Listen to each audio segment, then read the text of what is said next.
The day Derek Calloway dismissed me, he was carrying my wife's perfume. I detected it instantly upon entering his office, that unique aroma, lavender, and a hint of warmth beneath. It was the expensive one, priced at $180 a bottle, which I had been purchasing for Lauren for 6 years. The scent reached me before anything else did. Words, the HR folder on his desk with my name labeled, or the attempted professional look on his face that subtly morphed into something else, almost like gratification. "Nathan," Derek Calloway said, signaling to the chair opposite him. "Take a seat." I had spent 9 years at Calloway Capital Group, being the first and last to arrive, closing deals that boosted Derek's standing while he took credit for our collective efforts. 9 years of faith in loyalty's significance within this field. Derek announced changes in the investment sector. "Your role is being terminated." He pushed a file towards me on the desk. Inside were a dismissal letter, an NDA, and a severance agreement. In return for my silence and signature, I would receive 3 months' salary, 3 months for 9 years of work. "When does this take effect?" I inquired. "Immediately." I stared at him, recalling the silver cufflinks Lauren had picked out in the Gold Coast store during Christmas, the lingering lavender scent, and his emotionless facade. "All right," I replied. I signed the file, rose from my seat, and exited an office I'd helped construct for almost a decade without uttering another word. However, if you're new here, click the subscribe button immediately, as the tale I am going to narrate is one of the most incredible things I've ever shared on this channel. 20-year-old secrets, betrayal, and a locked briefcase in a storage unit, all factors that drastically altered my life. Engage with me and share your thoughts on how you'd handle Nathan Briggs' situation, as depicted in this video. Let's delve deeper now. I am Nathan Briggs, aged 41. Throughout most of my adult existence, I assumed I grasped the intricacies of life. One works diligently, remains faithful, constructs something with effort, time, and perspiration, and eventually it culminates in a life worth living. I hail from Rockford, Illinois, where my father, Gordon Briggs, labored for 30 years at a machine parts factory, and my mother, Patricia, worked the early shift at a hospital cafeteria until her health deteriorated. We were not destitute. We simply never had surplus wealth. I was the first in my family to graduate college, having earned a business degree from the University of Illinois while working nights at a call center to finance my education. At 23, I migrated to Chicago with $2,000 and an indomitable willpower that felt like protective armor back then. I first encountered Derek Calloway on North Wacker Drive, where he managed a mid-sized investment consulting firm. At 35 years old, he exuded intelligence and charm, a man who instilled importance in those around him simply through his attention. He recruited me as a junior analyst, and within 4 years I was overseeing his institutional accounts division. 7 years later, I began attracting clients whose names graced the business pages. Somewhere during this journey, I introduced Derek to my wife, Lauren. We met in Lincoln Park at a fundraiser for her children's literacy program. By 2017, we were married in Galena, and our daughter Vivian was born 2 years later, followed by our son Cooper. By the time I entered Derek's office that October morning, Vivian was 4 and Cooper was 2. I truly believed my life was on a single path, unaware it had been redirected. My first action upon leaving Calloway Capital was to call Lauren, but she didn't answer. I tried again twice en route to the parking garage, still no response. I sent a text instead, "Just got fired. On my way home, we need to talk." She read it, as indicated by the 2 blue check marks on my message. However, she did not respond. I drove back to our house in Wilmette, a serene suburb north of Chicago boasting quality schools, broad sidewalks, and friendly neighbors who'd wave from their driveways. We had purchased it 4 years ago, a spacious colonial on a tree-lined street that seemed like tangible evidence that all my efforts had culminated in something meaningful. Lauren's car was parked in the driveway. Entering the house, I found silence. Children's shoes were scattered by the front door as usual, and an abandoned juice cup sat on the kitchen counter, leaving a trail of apple juice around its base. At the kitchen table, Lauren sat, her phone face down before her, while she maintained an expression that I had seen previously composed, ready, as if she had been practicing. "Nathan," she began, "I was planning to tell you this weekend." "What's going on?" She didn't divert her gaze. A trait of Lauren's was her lack of cowardice when it came to difficult matters, and even this revelation she presented without hesitation. "For the past 8 months, I've been seeing Derek. I am in love with him. I want a divorce." It struck me that it had been 8 months ago, in February, when Lauren began attending a women's wellness retreat once a month. It was also during that period that Derek started scheduling our private meetings later in the day, always wrapping up early with some ambiguous excuse regarding a dinner engagement. In February, I observed changes in Lauren's laughter at social gatherings. It sounded more carefree and boisterous, as if she were performing for someone. The matter fell under pressure, given the constant wear of a hectic life with 2 young children and demanding professions. "The kids?" I inquired. "I'm seeking primary custody. You can visit them every other weekend and Wednesday evenings. Derek and I are planning to—" "Don't," I said. "Don't mention his name to me at this moment." She didn't, but she persisted. She outlined the divorce terms as a business strategy, the child custody arrangement, the property division. The revelation that she had already consulted with a lawyer. She was meticulous. She'd had 8 months to organize. I ascended the stairs. I remained on the brink of my bed for a prolonged period, hearing the echoes of the home I was gradually losing. The divorce proceedings unfolded swiftly. Lauren held a formidable attorney and the substantial resources of Derek Calloway backing her up. My lawyer was capable but overpowered. The judge granted Lauren primary possession of the Wilmette house, primary physical custody of Vivian and Cooper, and child support equating to 60% of my potential earnings from similar work. Given the NDA I'd signed and Derek's subtle hints about my dismissal for poor performance within our professional network, securing employment would be challenging. By 3 months following that October court session, I was jobless, homeless, and denied regular contact with my children. My friend Tyler Marsh, who ran an IT consulting firm in Evanston, permitted me to stay on his couch for 3 weeks without excessive questioning. Eventually, I found a room in a shared house in Rogers Park, Chicago's North Side, inhabited by 4 men in their late 20s, a dubious bathroom, and an area redolent of lake breezes and Jamaican takeout. At 41 years old, I paid $650 per month for a room smaller than a standard parking space. During this span, Lauren's texts were formal and concise, containing schedule confirmations, updates about the children's medical appointments, and an unexpected one regarding their trip to Florida.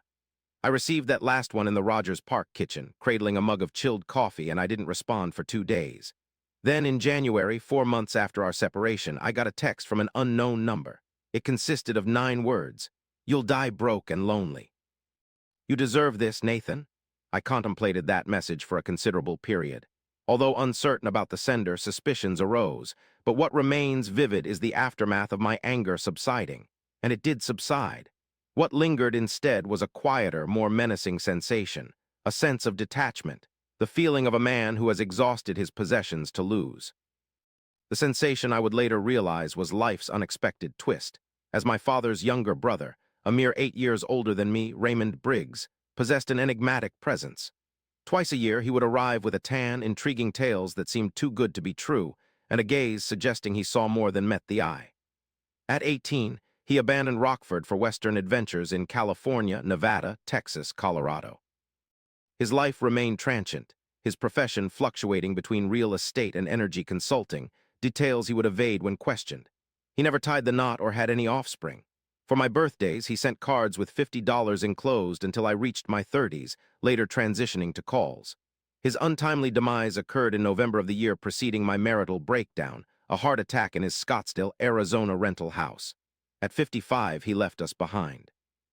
My lawyer informed my dad that Ray left a small estate, some personal items, an old pickup truck, and a storage unit in Cicero, Illinois, which he'd rented for 11 years. During the most challenging period of my life, I ignored it. Later, in February, the same month as the anonymous text, Dad called me about the storage unit. "Remember Ray's storage unit?" he asked. "I recall you mentioning it." "I need you to clean it out," he said. "The facility's sending notices. If payments aren't made by the end of the month, they plan to auction off its contents." I responded, "Dad, I'm struggling just to stay afloat." He replied, "I understand, son. However, Ray always cared for you more than anyone else in the family. He specifically asked about you." A long silence followed. My father wasn't a man of many words, but he knew how to make each one impactful. "But," he added, "Ray had a soft spot for you. You seem to believe he'd prefer you to make the trip."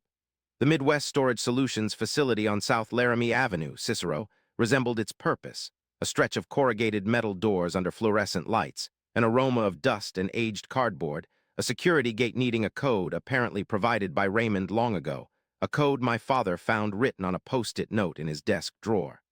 On a Thursday morning in late February, I ventured there. It was one of those gloomy winter days in the Chicago region where the sky mirrored the parking lot hue. My only destination was vague. A mere $72 remained in my checking account. An upcoming call with my divorce lawyer was scheduled for discussing adjustments to visitation with Vivian and Cooper due to a scheduling issue on Lauren's part. I wasn't feeling my best. The padlock on Unit 114 was a thick combination model, and the code my father had provided me, the reverse date of Raymond's birthday he mentioned, March 4th, 1968, hence 869-1403, failed to unlock it on the initial 3 attempts. In the cold, my fingers going numb, I felt somewhat absurd, but on the 4th attempt it clicked open. I raised the metal door. The unit measured approximately 10 feet in width by 15 feet in depth. Shelves lined both walls, filled with labeled plastic containers that held tax records, camping equipment, tools, and automotive supplies.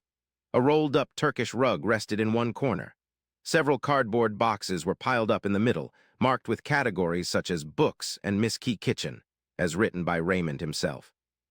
At first sight, it appeared ordinary, the assortment of belongings of a man who frequently moved and hoarded items he was unsure about keeping. However, on the back wall, on a lower shelf between a bin of extension cords and a folded winter jacket, sat a hard-sided briefcase. A black aluminum-framed briefcase with a built-in combination lock on each latch, marked at the top in Raymond's handwriting, held a solitary piece of paper bearing the name Nathan. Not my father's name or a general label, but mine, my own name.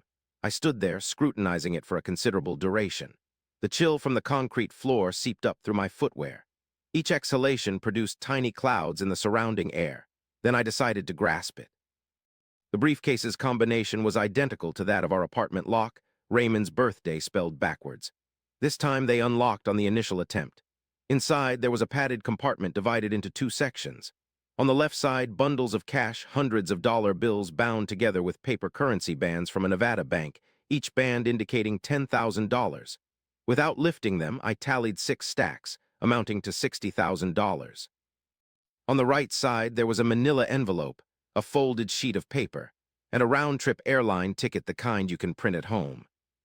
The location was Scottsdale, Arizona. Departure was scheduled 3 days later.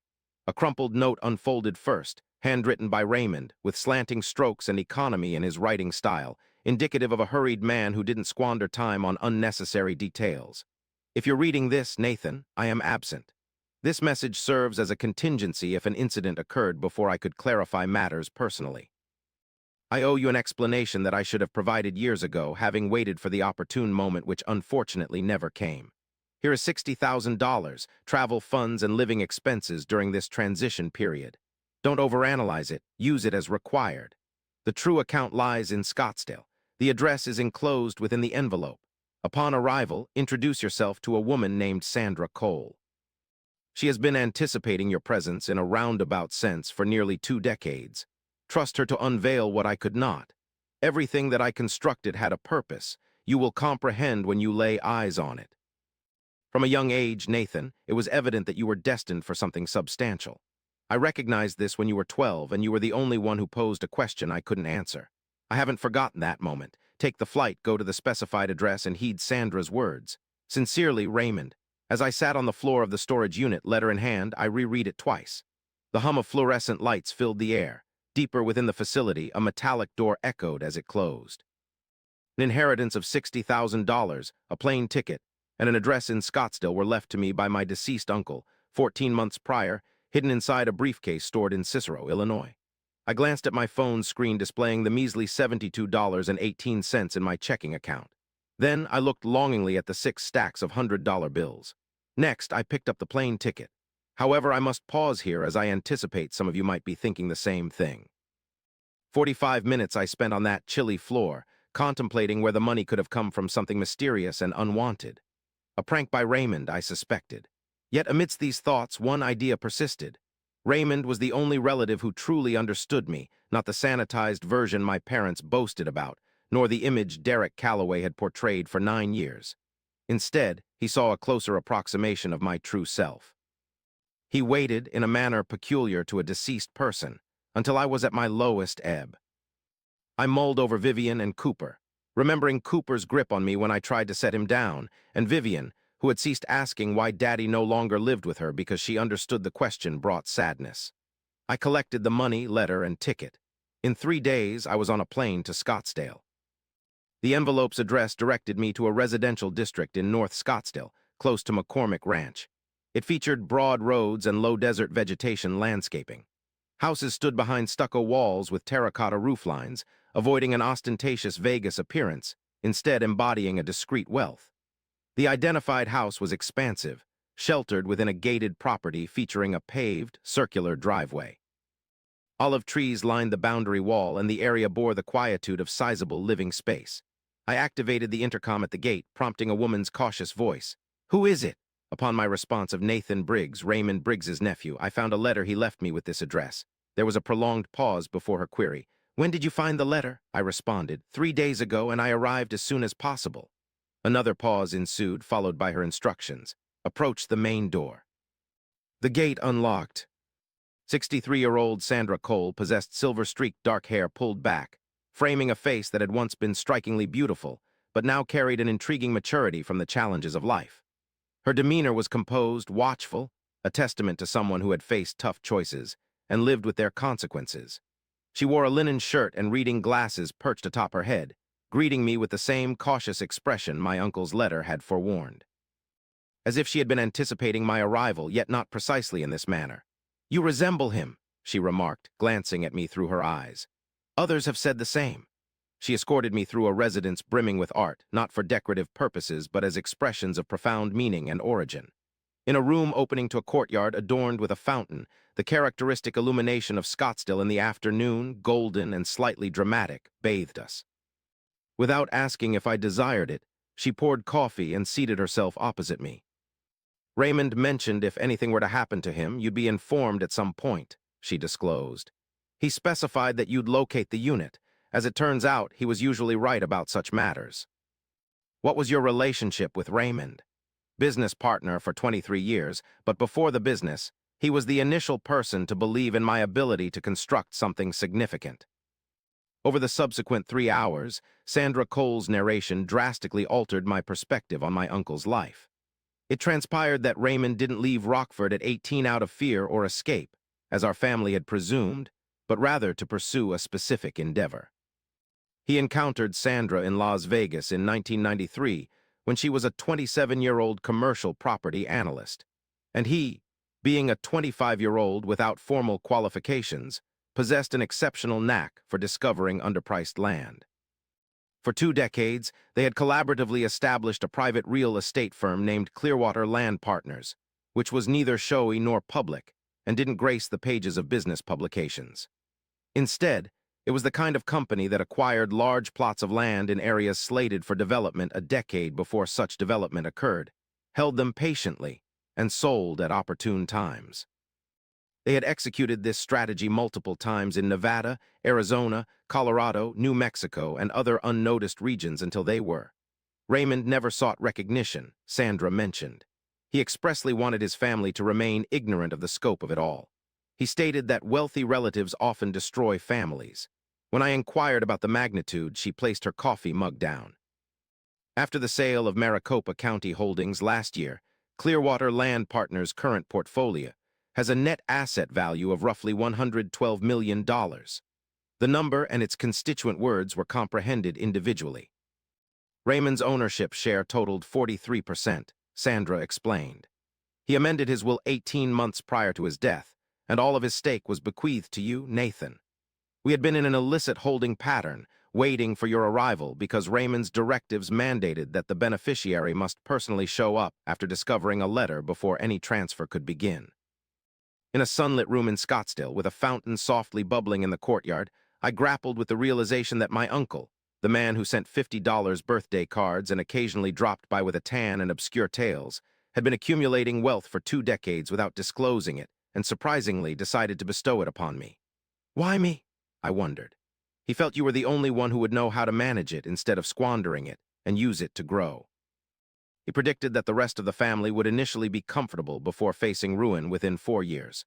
There was a pause. He also indicated that you would require it. He hinted that something would go awry in Nathan's life, perfectly timed. Initially, I didn't comprehend his meaning. Later, I did.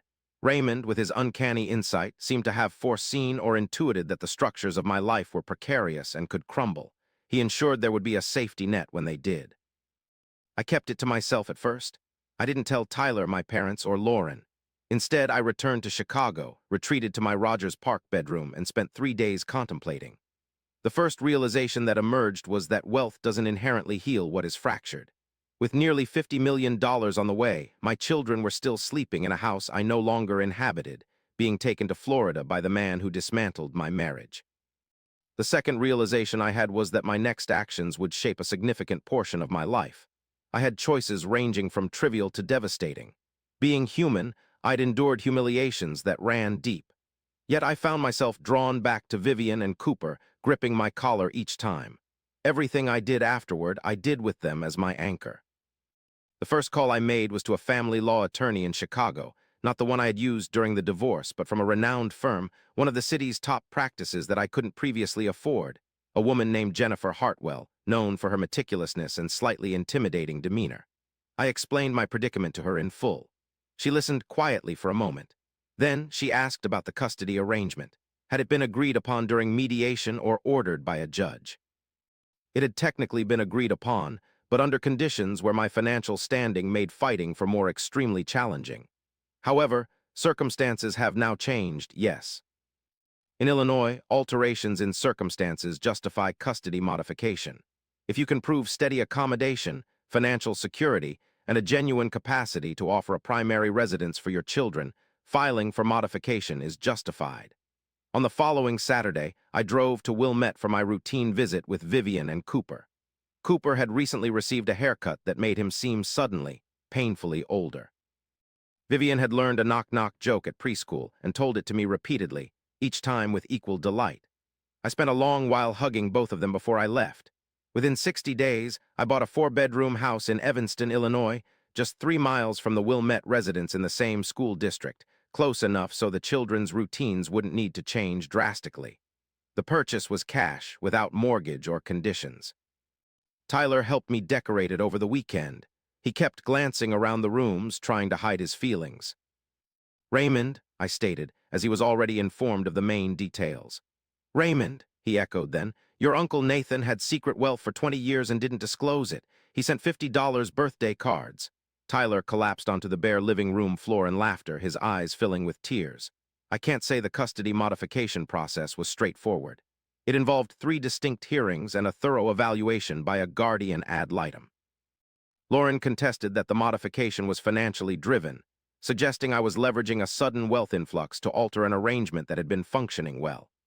Jennifer Hartwell was meticulous and somewhat intimidating.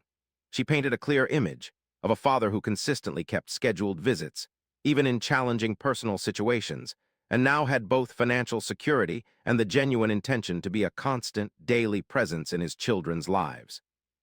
The evaluator suggested shared physical custody with alternating weeks.